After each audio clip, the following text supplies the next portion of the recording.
ಸ್ನೇಹಿತರೆ, ನಿನ್ನೆ ನಡೆದ ದ್ವಿತೀಯ PUCಯ ಫೈನಲ್ ಎಕ್ಸಾಮ್ ಇಂಗ್ಲೀಷ್ ವಿಷಯ 2025 ಫೈನಲ್ ಎಕ್ಸಾಮ್ ಕೀ ಆನ್ಸರ್ ಆಗಿರುತ್ತೆ ಇಂಗ್ಲೀಷ್ ಸಬ್ಜೆಕ್ಟ್.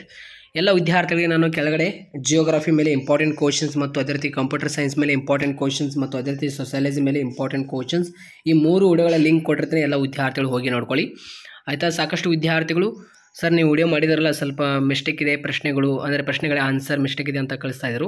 ಸೊ ಪ್ರಶ್ನೆಗಳ ಆನ್ಸರ್ ಕೆಲವು 2, 3, 4, 5 ಮಿಸ್ಟೇಕ್ ಇತ್ತು, ಅಂದರೆ 4, 5 ಮಿಸ್ಟೇಕ್ ಇತ್ತು. ಸೊ ಇಲ್ಲಿ ನಾನು ನಿಮಗೆ ಇವಾಗ ಫೈನಲ್ ಆಗಿ ಈ ಒಂದು ವಿಡಿಯೋ ಮಾಡ್ತಾ ಇದ್ದೇನೆ. ಎಲ್ಲ ವಿದ್ಯಾರ್ಥಿಗಳು ಇಲ್ಲಿ ನಿಮ್ಮ ಆನ್ಸರ್ಗಳು ನೋಡ್ಕೊಳ್ಳಿ ದ್ವಿತೀಯ PUCಯ ಇಂಗ್ಲೀಷ್ ವಿಷಯದಲ್ಲಿ. ಆವಾಗ ನಾನು ವಿಡಿಯೋ ಮಾಡುವಾಗ ಸ್ವಲ್ಪ ಹೊರಗಡೆ ಇದ್ದೆ, ಸೊ ಏನು ಹೇಳಿದ್ದೀನಿ ಸ್ವಲ್ಪ ಅದು ಕರೆಕ್ಟ್ ಮಾಡ್ಕೊಳ್ಳಿ ಇಲ್ಲಿ.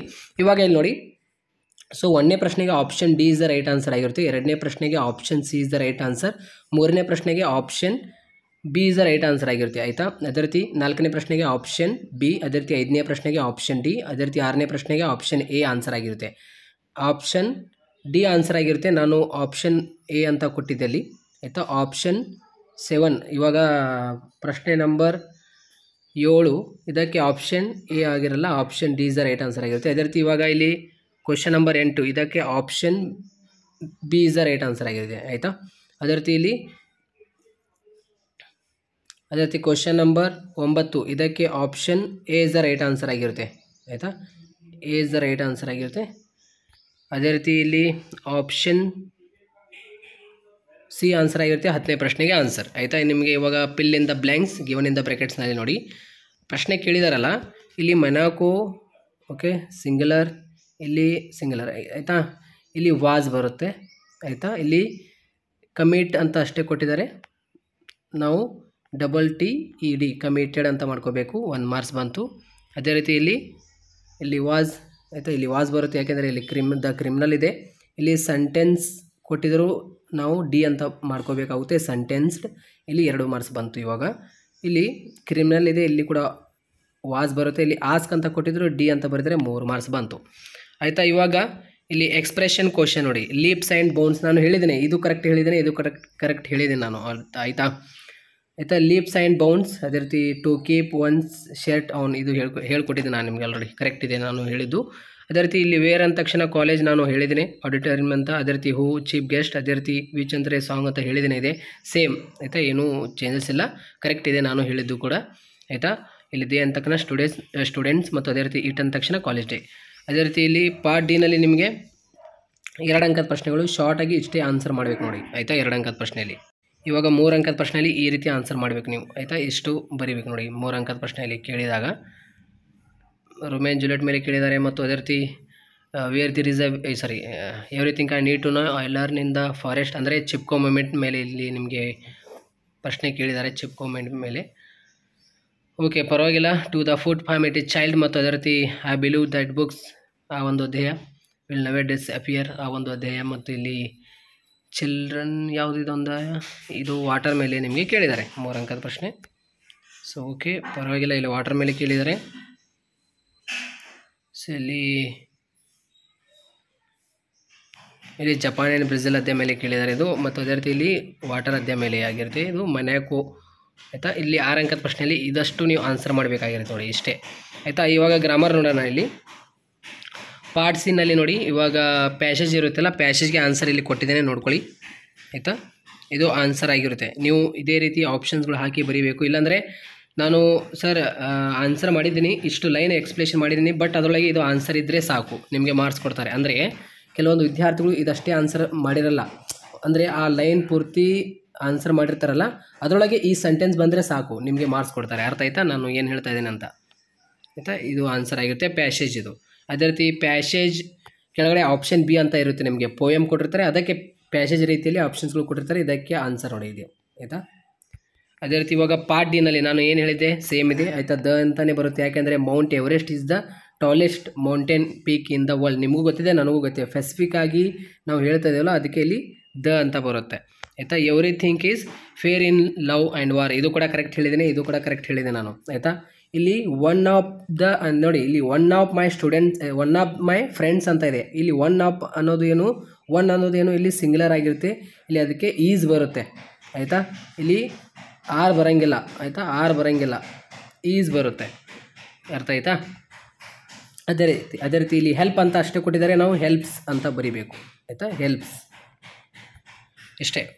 ಇವಾಗ ಇಲ್ಲಿ ಲಿಂಕರ್ಸ್ ನೋಡಿ, ನಾನು ಲಿಂಕರ್ಸ್ ಸ್ವಲ್ಪ ತಪ್ಪು ಹೇಳಿದೆ ಆಯಿತಾ. ಇಲ್ಲಿ ಒಂದನೇದು ಆಲ್ಸೋ ಬರುತ್ತೆ, ಎರಡನೇದು ಟು ಬಿಗಿನ್ ವಿತ್ ಬರುತ್ತೆ, ಅದೇ ರೀತಿ ಮೂರನೇದು ಹವೆವೇರ್ ಅಂತ ಬರುತ್ತೆ, ನಾಲ್ಕನೇದು ವಾಟ್ ಅಂತ ಬರುತ್ತೆ ಆಯಿತಾ. ಅದೇ ರೀತಿ ಇವಾಗ ಇಲ್ಲಿ ಕ್ವಶನ್ ಟ್ಯಾಗ್ ನೋಡಿ ಸ್ನೇಹಿತರೆ, ನಾನು ಅಲ್ಲಿ ದೇ ಡು ಅಂತ ಕೊಟ್ಟಿದೆ ಆಯಿತಾ, ದೇ ಡು ಅಂತ ಕೊಟ್ಟಿದೆ, ಅದು ತಪ್ಪಾಗಿರುತ್ತೆ. ಅಂದರೆ ಡು ದೇ ಅಂತ ಕೊಟ್ಟಿದೆ, ಅದು ತಪ್ಪಾಗಿರುತ್ತೆ ಆಯಿತಾ. ಶುಡ್ ಆಯಿತಾ, ಶುಡ್ ದೇ ಆನ್ಸರ್ ಆಗಿರುತ್ತೆ, ಶುಡ್ ದೇ.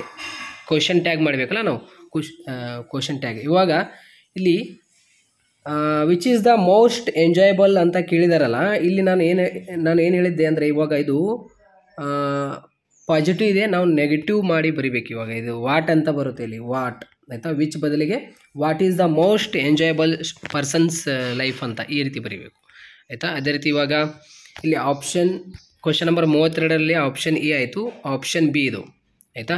ಆಪ್ಷನ್ ಬಿಯಲ್ಲಿ ನೋಡಿ, ಅಲ್ಲಿ ಪ್ರಶ್ನೆಯಲ್ಲಿ ಏನಿತ್ತು, ಚೈಲ್ಡ್ಸ್ ಆಯಿತಾ, ಚೈಲ್ಡ್ಸ್ಹುಡ್ ಅಂತ ಇತ್ತು ಅಲ್ಲಿ ಆಯಿತಾ. ಇಲ್ಲಿ ಚಿಲ್ಡ್ರನ್ ಮಾಡ್ಕೋಬೇಕು, children love to eat ice cream every day ಅಂತ ಆಯಿತಾ. ಇದು ಪ್ರಶ್ನೆಗೆ ಆನ್ಸರ್ ಆಗಿರುತ್ತೆ, children love to eat ice cream every day ಅಂತ. ಅದೇ ರೀತಿ Sannidhi goes for a walk in the morning every day ಅಂತ ಬರಿಬೇಕು ಆಯಿತಾ. ಇನ್ ಅಂತ ಬರಿಬೇಕು, ಇಲ್ಲಿ ಇನ್ ಅಂತ ಬರಿಬೇಕು ನೋಡಿ ಆಯಿತಾ. ಇವಾಗ ಅದೇ ರೀತಿ ಚಾಕ್ಲೇಟ್ ಮೇಡ್ ಫ್ರಾಮ್ ಅಂತ ಇದೆಯಲ್ಲ, ಇದಕ್ಕೆ ಕೋಕೋ ಬೀನ್ಸ್ ಅಂತ ಒಂದನೇದು ಆನ್ಸರ್. ಅದೇ ರೀತಿ ಇಲ್ಲಿ ಹ್ಯಾಸ್ ರಿಚ್ ಅಂತ ಇದೆ. ಸೊ ಇಲ್ಲಿ ನಿಮಗೆ ನಾನು ಹೇಳಿದ್ದೆ, ಅಲ್ಲಿ ಇದು ಕೂಡ ಕರೆಕ್ಟ್ ಹೇಳಿದೆ, ನಾನು ಯಾವುದೇ ರೀತಿ ಮಿಸ್ಟೇಕ್ ಹೇಳಿಲ್ಲ ಆಯಿತಾ. ವ್ಯಾಲ್ಯುವೇಟಿ ಇಲ್ಲಿ ಎಕ್ಸೈಸರ್ ಆನ್ಸರ್ ಆಗಿರುತ್ತೆ. ಅದೇ ರೀತಿ ಎರಡನೇದು ಇಲ್ಲಿ ಡೀಪ್ ಕಾಂಪ್ಲೆಕ್ಸ್, ಇಲ್ಲಿ ಫ್ಲೇವರ್ ಆನ್ಸರ್ ಆಗಿರುತ್ತೆ. ಅದೇ ರೀತಿ ಇಲ್ಲಿ ಸಿಂಬಲ್ ಆಫ್ ಇದು ಕೂಡ ಕರೆಕ್ಟ್ ಆನ್ಸರ್ ಆಗಿರುತ್ತೆ, ಇಂಟೆಲಿಜೆನ್ಸಿ ಕರೆಕ್ಟ್ ಆನ್ಸರ್ ಆಗಿರುತ್ತೆ. ಎಸ್, ನಾನು ಕೂಡ ಅದೇ ಹೇಳಿದ್ದೀನಲ್ಲ, ಮತ್ತೇನು ಎಲ್ಲಿ ತಪ್ಪು ಹೇಳಿದೆ, ನಾನು ಸ್ವಲ್ಪ ಲಿಂಕರ್ಸ್ನಲ್ಲಿ ಹೇಳಿದ್ದೆ, ಮತ್ತು ಅಲ್ಲಿ ಕ್ವಶನ್ ಟ್ಯಾಗ್ನಲ್ಲಿ ದೇ ಡು ಅಂತ ಮಾಡಿದ್ದೆ ಆಯಿತಾ. ಅದು ಶುಡ್ ಆಗಬೇಕು ಆಯಿತಾ. ಇಲ್ಲಿ ನೋಡಿ, ಶುಡ್ ದೇ ಆಗಬೇಕು, ಅದು ಡೂ ದೇ ಅಂತ ಮಾಡಿದ್ದೆ ನಾನು, ಶುಡ್ ದೇ ಆಗಬೇಕು, ಶುಡ್ ದೇ ಆಗಬೇಕದು ಆಯಿತಾ. ಇವಾಗ ಇಲ್ಲಿ ನೋಡಿ, ಓಕೆ ಪರವಾಗಿಲ್ಲ, ನಾನು ಇದು ಕೂಡ ಕರೆಕ್ಟ್ ಹೇಳಿದ್ದೇನೆ ನಿಮಗೆ ಆಲ್ರೆಡಿ ಆಯಿತಾ. ಇದು ಕೂಡ ಕರೆಕ್ಟ್ ಹೇಳಿ ನಾನು ಆಯಿತಾ. ಗುಡ್ ಮಾರ್ನಿಂಗ್ ಅಂದರೆ ಅವರು ಬಂದ ತಕ್ಷಣ ಏನು ಗುಡ್ ಮಾರ್ನಿಂಗ್ ಶಿವಾಜಿ ಅಂತಾರೆ, ಹೌ ಆರ್ ಯು ಅಂತ ಇಲ್ಲಿ ಅವರೇ ಕೊಟ್ಬಿಟ್ಟಿದ್ದಾರೆ. ಇಲ್ಲಿ ಗ್ರೇಟಿಂಗ್ ಅಂತ ಇರುತ್ತೆ. ಸೊ ಅದಕ್ಕೆ ಇಲ್ಲಿ ಫೈನ್ ಆಯಿತಾ. Did you participate in the dance competition ಅಂತ ಯಾರು ಶಿವಾಜಿ ಅವರು ಕೇಳ್ತಾರೆ ಆಯಿತಾ. Did you participate in the dance competition ಅಂತ ಕೇಳ್ತಾರಲ್ಲ, ಎಸ್ ಅಂತ ಬರೀಬೇಕು ಆಯಿತಾ. Yes I participate and win the first prize in it ಅಂತ ಇಷ್ಟು ಬರೀಬೇಕು. ಇಷ್ಟು ಬರೆದ್ರೆ ನಿಮಗೆ ಮಾರ್ಕ್ಸ್ ಕೊಡ್ತಾರೆ, ಡೋಂಟ್ ವರಿ. ಇಲ್ಲಾಂದರೆ ಯಾವ ರೀತಿಯಲ್ಲಿ ನೀವು ಸೆಂಟೆನ್ಸ್ ಮಾಡಿರ್ತಾರಲ್ಲ, ಡೋಂಟ್ ವರಿ, ನಿಮಗೆ ಎರಡಾದರೂ ಮಾರ್ಕ್ಸ್ ಕೊಡ್ತಾರೆ. ಇಲ್ಲಿ ಸ್ವಲ್ಪ ವಿದ್ಯಾರ್ಥಿಗಳು ಮಿಸ್ಟೇಕ್ ಮಾಡಿರ್ಬೋದು ಆಯಿತಾ. Participate and win first prize in it ಅಂತ. ಅದೇ ರೀತಿ ಶಿವಾಜಿ ಏನು ಹೇಳ್ತಾರೆ, ಓ ಕಂಗ್ರ್ಯಾಚುಲೇಷನ್ ಅಂತ. ಲಾಸ್ಟಿಗೆ ಏನಿರುತ್ತೆ ಇಲ್ಲಿ ಆಯಿತಾ, ಎಕ್ಸ್ಪ್ರೆಷನ್ ಅಂತ ಇರುತ್ತಲ್ಲ ಆಯಿತಾ, ಎಕ್ಸ್ಪ್ರೆಷನ್ ಅಂತ ಇರುತ್ತೆ, ಥ್ಯಾಂಕ್ ಯು ಅಂತ ಈ ರೀತಿಯಲ್ಲಿ. ಸೊ ಎಲ್ಲ ವಿದ್ಯಾರ್ಥಿಗಳು ಗೊತ್ತಾಯ್ತಾ, ಈ ರೀತಿ ಬರೀಬೇಕು ನೀವು. ಪತ್ರ ಲೇಖನ ನಾನು ಹೇಳಿದ್ದೆ, ಲೆಟರ್ ರೈಟಿಂಗ್, ಇಲ್ಲಿ ಎಕ್ಸ್ ಅಂತ ಬರುತ್ತೆ, ವೈ ಅಂತ ಬರುತ್ತೆ. ಇಲ್ಲಿ ಡೇಟ್ ನೋಡಿ, ಇದೇ ರೀತಿ ಹಾಕಿ ಬರೀಬೇಕಂತ ನಾನು ಹೇಳಿದ್ದೆ ನಿಮಗೆ. ಇಲ್ಲಿ ನೋಡಿ, ಸರ್ ಅವರು ಮೇಡಮ್ ರೆಸ್ಪೆಕ್ಟೆಡ್. ಇಲ್ಲಿ ಸಬ್ಜೆಕ್ಟ್ನಲ್ಲಿ application for the post of ಯಾವುದು ಆಫೀಸ್ ಅಸಿಸ್ಟೆಂಟ್ ಅಂತ ಕೊಟ್ಟಿದ್ದಾರೆ ಆಯಿತಾ. Reference advertisement appeared in the Deccan Herald ಆಯಿತಾ. ಡೇಟ್ ಆ್ಯಂಡ್ ಇಲ್ಲಿ ಮಾರ್ಚ್ 2025 ಆಯಿತಾ. ಇಲ್ಲಿ ರೆಸ್ಪಾನ್ಸ್ ಮಾಡಬೇಕು, ಏನಂತ ರೆಸ್ಪಾನ್ಸ್ ಮಾಡಬೇಕು ನಾನು ಹೇಳಿದ್ದೀನಲ್ಲ, ಅದೇ ರೀತಿ ನೀವು ರೆಸ್ಪಾನ್ಸ್ ಮಾಡಿದರೆ ಸಾಕು. ಈ ರೀತಿ ಇಲ್ಲಿ ಥ್ಯಾಂಕ್ ಯು ಈ ಕಡೆ ಬರುತ್ತೆ, ಥ್ಯಾಂಕ್ ಯು ಯುವರ್ ಫೇತ್ಫುಲಿ ಅಂತ ಎಕ್ಸ್ ಅಂತ ಆಯಿತಾ. ಅದೇ ರೀತಿ ಇಲ್ಲಿ ಇನ್ಕ್ಲೋಸ್ ರೆಸ್ಯೂಮ್, ಇಲ್ಲಿ ನೋಡಿ ರೆಸ್ಯೂಮ್ಲಿ ಏನು ಬರುತ್ತೆ, ನೇಮ್ನಲ್ಲಿ ಎಕ್ಸೆಸ್ ಅಂತ ಹಾಕಿರಿ, ಅಡ್ರೆಸ್ನಲ್ಲಿ ಎಕ್ಸೆಸ್ ನಡೆಯುತ್ತೆ, ಡೇಟ್ ಆಫ್ ಬರ್ತ್ ನಿಮ್ಮ ಡೇಟ್ ಆಫ್ ಬರ್ತ್ ಹಾಕಿರಿ, ನ್ಯಾಷನಾಲಿಟಿ ಹಾಕಿರಿ. ಓಕೆ, ಅಬ್ಜೆಕ್ಟಿವ್ ಆಯಿತಾ, to survive the betterment of institutions ಅಂತ ಈ ರೀತಿ ಬರೋದು ಕೂಡ ಓಕೆ. ಅದೇ ರೀತಿ ಇಲ್ಲಿ ಎಜುಕೇಷನಲ್ ಕ್ವಾಲಿಫಿಕೇಷನ್ ಆಯಿತಾ, SSLC ಆಗಿದ್ದರೆ, PUC ಅಂದರೆ ಡಿಗ್ರಿ ಆಗಿದ್ದರೆ ಯಾವುದಾದ್ರು ಒಂದು ಇಲ್ಲಿ ತೋರಿಸಬೇಕಾಗುತ್ತೆ. ಇಯರ್ ಪಾಸಿಂಗ್ ಪರ್ಸೆಂಟೇಜ್ ಮುಗೀತು. ನಾನು ಹೇಳಿದ್ದೀನಿ ಆಲ್ರೆಡಿ. ಇಲ್ಲಿ ಅಡಿಷನಲ್ ಕ್ವಾಲಿಫಿಕೇಷನಲ್ಲಿ ವರ್ಕ್ ಎಕ್ಸ್ಪೀರಿಯನ್ಸ್ ಆಗಿರ್ಬೋದು, ನಿಮಗೆ ನೌನ್ ಆಫ್ ಲ್ಯಾಂಗ್ವೇಜಸ್ ಆಗಿರ್ಬೋದು, ಹಾಬೀಸ್ ಇಂಟ್ರೆಸ್ಟ್ ಆನ್ ಹಾಬೀಸ್ ಆಗಿರ್ಬೋದು ಆಯಿತಾ. ನೌನ್ ಆಫ್ ಲ್ಯಾಂಗ್ವೇಜಸ್ ಆಯಿತಾ, ಹಾಬೀಸ್ ಆ್ಯಂಡ್ ಇಂಟ್ರೆಸ್ಟ್ಸ್ ಈ ರೀತಿ. ಇಂಟ್ರೆಸ್ಟ್ ನಿಮಗೆ ಯಾವುದರೊಳಗಿದೆ ಈ ರೀತಿಯಲ್ಲಿ ಅದೇ ರೀತಿ ಇವಾಗ ಇಲ್ಲಿ ಕೂಡ ಡೇಟ್ ಹಾಕಬೇಕು ಆಯಿತಾ, ಪ್ಲೇಸ್ ಹಾಕಬೇಕು. ಇಲ್ಲಿ ಲಾಸ್ಟ್ ಈ ಕಡೆ ಸೈ ಬರುತ್ತೆ, ಈ ಕಡೆ ಸೈ ಬರುತ್ತೆ. ಇವಾಗ ಅದೇ ರೀತಿ ಸ್ಪೀಚ್ ರೈಟ್ ಈ ರೀತಿ ಆನ್ಸರ್ ಮಾಡಬೇಕು ನೋಡಿ. Good morning one and all ಅಂತ ಬರೆದು ಆಮೇಲೆ ಎಕ್ಸ್ಪ್ರೆಷನ್ ಮಾಡ್ಕೋತು. ಅಂದರೆ ಇವಾಗ ನೀವು ಸ್ಪೀಚ್ ಮಾಡ್ತಿರ್ತಾರಲ್ಲ ಒಬ್ಬ ವ್ಯಕ್ತಿಯ ಬಗ್ಗೆ, ಗೆಸ್ಟ್ ಬಗ್ಗೆ ಇಲ್ಲಿ ಬರ್ಕೋತು. ನಾನು ಸೆಂಡ್ ಮಾಡಿದ್ದು ಅಲ್ಲೇ ಇಲ್ಲಿ ಲೋಗೋ ಇದೆ ನೋಡಿ ಅವ್ರದ್ದು. So thank you so much ಅವರು ನಾನು ಸೆಂಡ್ ಮಾಡಿದ್ದಕ್ಕೆ. ಸೊ ಥ್ಯಾಂಕ್ ಯು ಎಲ್ಲ ವಿದ್ಯಾರ್ಥಿಗಳಿಗೆ, all the best, thank you.